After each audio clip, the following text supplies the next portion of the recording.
అటు ఖాకీ ఇటు ఖద్దర్ ఒకరి మాటతో షేక్ అవుతున్నారు. అయితే ఖద్దర్తో ఖాకీల ములాఖాత్ ఏ రేంజ్లో ఉంటుంది, ఎంతటి అరాచకాలకు పాల్పడుతున్నారో ఇప్పుడు బయటపడుతోంది. ఏపీ రాజకీయాల్ని కుదిపేస్తున్న అంశంలో నటి స్టేట్మెంట్ ఇప్పుడు కీలకంగా మారింది. ఏపీ రాజకీయాలను షేక్ చేస్తున్న ముంబై నటి వివాదం, వైసీపీ అగ్రనేతలకు గుబులు పుట్టిస్తున్న కాదంబరి ఫిర్యాదు, సమగ్ర విచారణ జరపాలని చంద్రబాబు ఆదేశం, స్వయంగా రంగంలోకి దిగిన DGP Dwaraka Tirumala Rao. In politics ఎప్పుడో ఒక చిన్న ఇది వస్తే అది పెద్ద స్కాండల్గా ఊహించుకున్నాం ఒకప్పుడు. ఇప్పుడు యూజువల్ అయిపోయినాయి. పార్టీలు మాట్లాడరు, ఆ పార్టీ ప్రెసిడెంట్ మాట్లాడు, ఏం నాకు చిన్న ఈరోజు నిన్న మా వాళ్ళు ఏదో చిన్న పనులు చేశారంటే I'm very serious about it. నా ఇమేజ్, నా క్రెడిబిలిటీ, మా పార్టీ విశ్వసనీయత, I'm thinking seriously. I want to talk to them very frankly. చూశారు కదా చంద్రబాబు ఏమన్నారో. జగన్ జమానాలో వేల కోట్ల రూపాయల అక్రమాలు, దందాలు చాలా సాధారణమైపోయాయని నిన్న మంత్రిమండలి సమావేశం తర్వాత సీఎం చేసిన కామెంట్స్ ఇవి.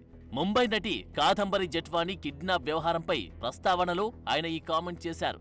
అంతేకాదు ఈ కేసుపై లోతుగా దర్యాప్తు చేయాలని ఆయన పోలీసులను ఆదేశించారు. కిడ్నాప్ వెనుకున్న పాత్రదారులు, సూత్రధారుల వివరాలు బయటపెట్టాలని స్పష్టం చేశారు. ఇప్పుడు ఈ అంశమే ఏపీ రాజకీయాలను కుదిపేస్తోంది. వైసీపీ నేత కుక్కల విద్యాసాగర్, విజయవాడ పోలీసులపై బాధితురాలు కాదంబరి జట్వానీ చేసిన కామెంట్స్తో ఈ వివాదం వెలుగులోకి వచ్చింది. ఈ ఏడాది ఫిబ్రవరి 2న నటి కాదంబరి జట్వానీపై వైసీపీ నేత విద్యాసాగర్ పోలీసులకు ఫిర్యాదు చేశారు. తనను ట్రాప్ చేసి డబ్బులు డిమాండ్ చేసిందని ఆయన కంప్లైంట్ చేశారు. దీంతో కాదంబరి జట్వానీ కుటుంబాన్ని విజయవాడ పోలీసులు అరెస్టు చేశారు.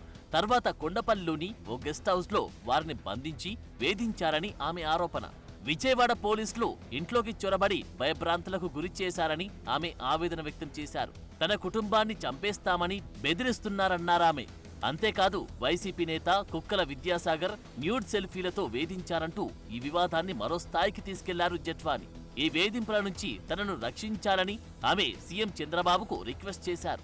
దీంతో ఈ కేసుపై లోతైన దర్యాప్తు చేయాలని చంద్రబాబు ఆదేశించారు.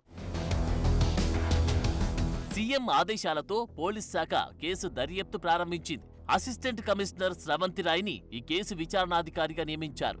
పోలీసుల పాత్రే ఉండడంతో లోతుగా దర్యాప్తు చేయాలని ఉన్నతాధికారులు భావిస్తున్నారు. ఐజీ, డీఐజీ, ఏఎస్పీ, డీఎస్పీ స్థాయి అధికారులపై ఆరోపణలు వస్తున్నాయి. విశాఖలో పర్యటించిన డీజీపీ ద్వారకా తిరుమలరావు ఆ వ్యవహారంలో తప్పు ఎవరిది ఉన్నా యాక్షన్ తీసుకుంటామని స్పష్టం చేశారు. నేను చదివాను, పేపర్లో చూశాను, విన్నాను, అంతా తెలుసుకున్నాను. సిపి విజయవాడతో మాట్లాడాను. సో దాని గురించి ఉన్నటువంటి విషయం ప్రకారం దర్యాప్తు సరిగా జరిగిందా జరగలేదా, ఏం తప్పు జరిగింది అనేది ఖచ్చితంగా ఎంక్వైరీ చేయడం జరుగుతుంది. సో దాంట్లో ఎవరైనా తప్పున్నట్లయితే ఖచ్చితంగా యాక్షన్ తీసుకోవడం జరుగుతుంది. ఏదైనా కానీ నేను ఏదో చెప్తున్నాను, తప్పు ఏదైనా జరిగితే అది ఫలానా వాళ్ళు చేశారా, ఎక్స్ చేశారా, వై చేశారా, వాళ్ళు చెప్తే చేశారా, వీళ్ళతో చెప్తే చేశారా కాకుండా ఏదైనా తప్పుగా చూడాలి. మనం తప్పుగా చూసి యాక్షన్ తీసుకోవాల్సి ఉంటుంది. అదేవిధంగా ఏదైనా మంచి పని జరిగి ఉంటే దాన్ని మళ్ళీ తప్పుదోవ పట్టించే వేరేగా వాళ్ళు చేస్తుంటే దాన్ని మళ్ళీ మనం కరెక్ట్ చేయాల్సి ఉంటుంది. సో ఏది అయినా కానీ పారదర్శకంగా ఉండాలి, చట్టానికి లోబడి పనిచేయాలి, చట్టాన్ని గౌరవిస్తూ, మానవ హక్కులు గౌరవిస్తూ పనిచేయాలి. అదేవిధంగా ప్రజలకి చక్కటి పోలీసింగ్ ఇచ్చి, పారదర్శకంగా ఇచ్చి, ప్రజలకి జవాబుదారీతనంగా ఉండాలని చెప్పి నిర్ణయించుకోవడం జరిగింది.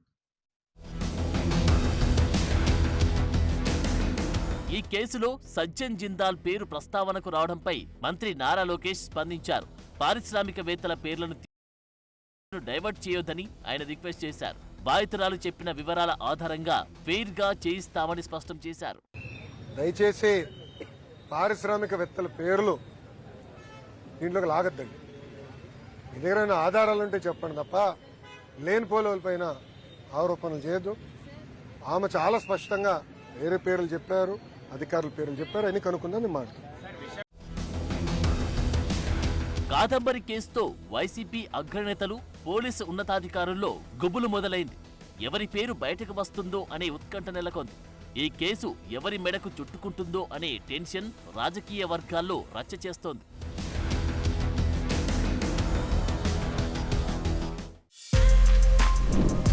For more videos like this, subscribe Big TV channel.